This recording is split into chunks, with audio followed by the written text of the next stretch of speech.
sort of pre-bull market, a fake bull market, and then it dipped back to below 55, and then the real bull market started. So it could be like that.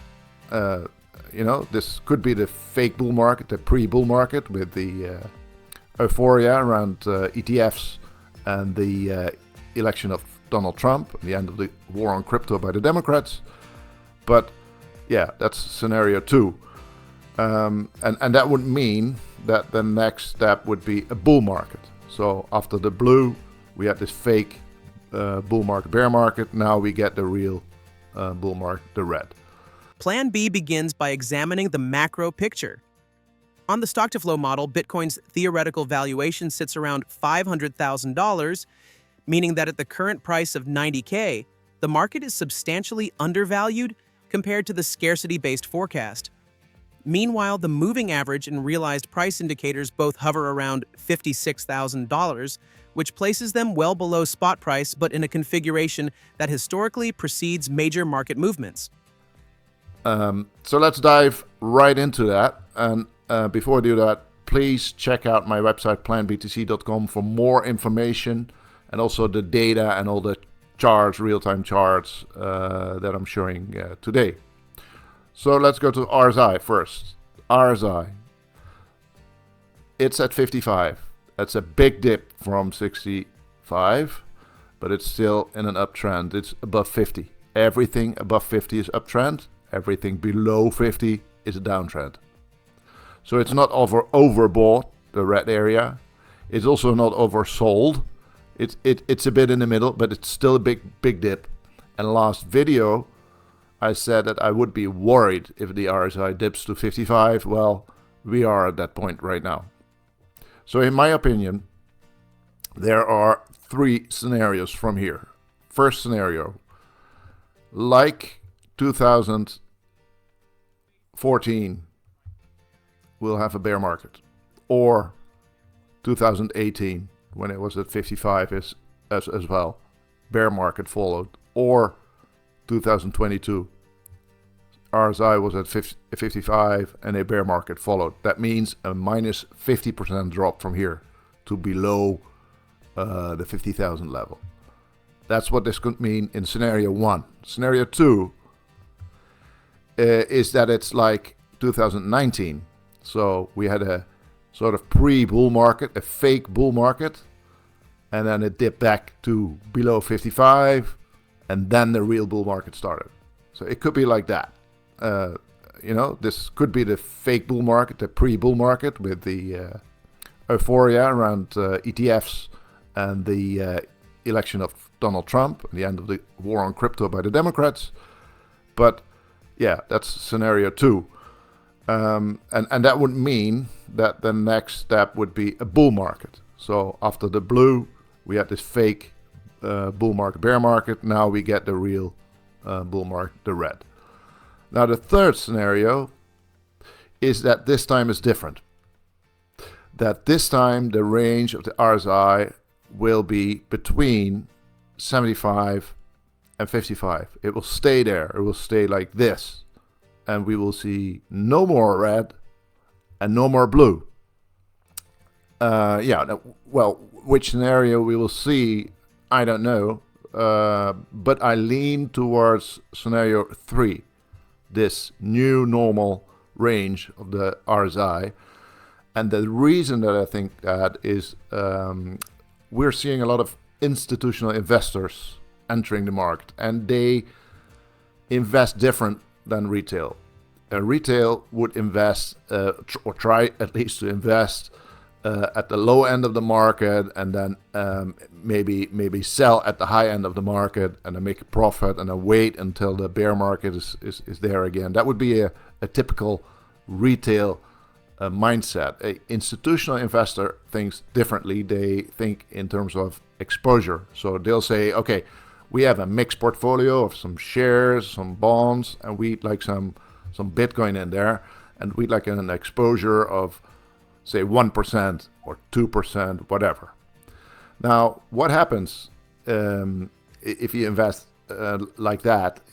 It means that if Bitcoin goes up a lot, so there's a big bear market or bull market, Bitcoin goes up, then the institutional investor has to sell because the 1% exposure that he wants will be more than 1%. If Bitcoin rises more than the other assets, it will be 2% or 3%, and then the institutional investor has to rebalance. It has to sell when Bitcoin rises. On the other hand, it has to buy when Bitcoin drops in value, because the 1% will be 0.5%, for example, and then has to be rebalanced towards that 1% of the portfolio. So the institutional investor has to buy when Bitcoin drops, and that could keep Bitcoin in this very tight range around the trend. And I don't know for sure, of course, but I have a feeling that this is exactly the kind of dynamics that's going on right now. In 2025, both lines have been moving sideways and staying tightly together for nearly a year, much like the accumulation phases of 2016 and 2020. And here's the key. In every true bull market, the realized price diverges upward from the moving average. We haven't seen divergence yet, meaning, according to these indicators, the real bull market hasn't actually started yet, and that could imply massive upside is still in front of us. They're both at 56 right now, and they're very close together for almost a year. Very much like 2020 and 2016. Also, RSI was green back in those days, so that's very interesting to see. And the moving average and realized prices are indicators for a bottom of the bear market, like here in 2022, the blue, here in 2018-19, and in 2015. The bottom of the bear market was at the level of the moving average or at the level of the realized price. It's now at 56. Remember that. Now, in a bull market, the realized price, gray line, will diverge from the moving average, the black line.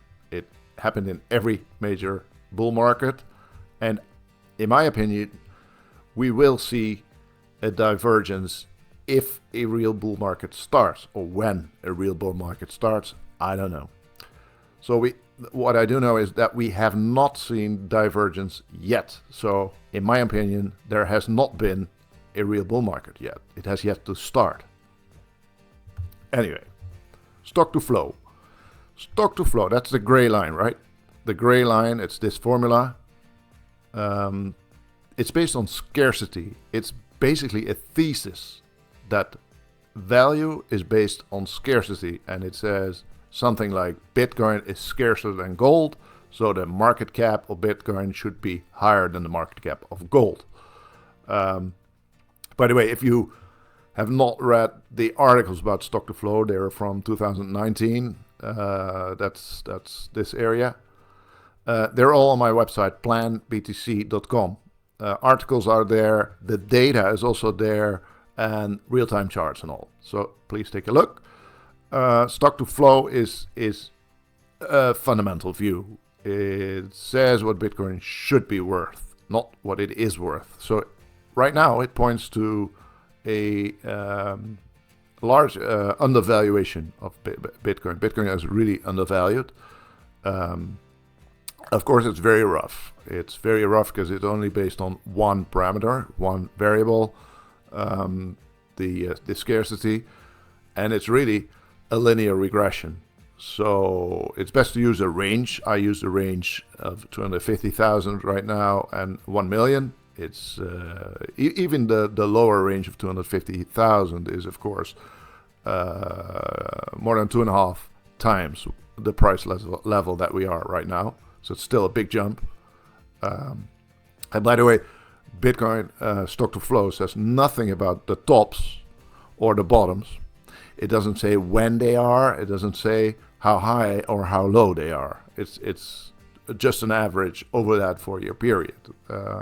So the fact that we should be at a market top at an all-time high right now, 1.5 years after the halving, that's merely a historical fact than that it follows from this regression model, this stock-to-flow model.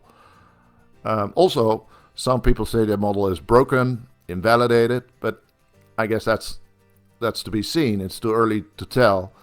We can say that in 2028. I remember very well that I published this stock-to-flow model here at the bottom of the bear market. People said I was crazy. Then we had some pump, but right here people got frustrated and said, well, the model doesn't work, it's broken, it's invalidated, and see, nothing is going on.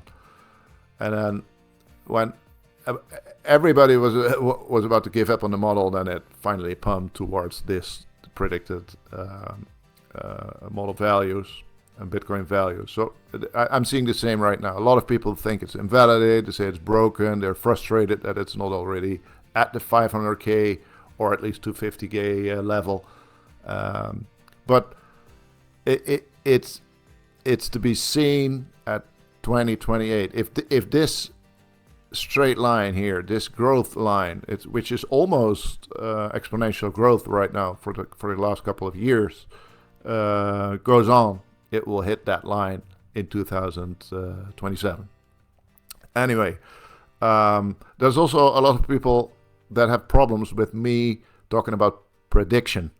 And maybe they're right, prediction has something about a guarantee in it. Of course, there's not. I probably should be better talk about forecasting. That always implies a range forecasting, but forecasting, well, it's not that well understood as prediction. And I don't know what it really is or how you should look at it. Maybe you should look at it as my opinion, if you will. And originally, when I published the article, I was talking about a thesis. The thesis is that scarcity drives value, that value is caused by scarcity, and, well, that's a thesis that's yet to be tested. Bitcoin sits at a crucial moment, neither clearly in a bear market nor fully in a bull market. The RSI is neutral but trending downward. Historical cycles offer multiple paths. Institutional involvement may be reshaping the market entirely. Realized price and moving averages signal that the true bull run may still be ahead.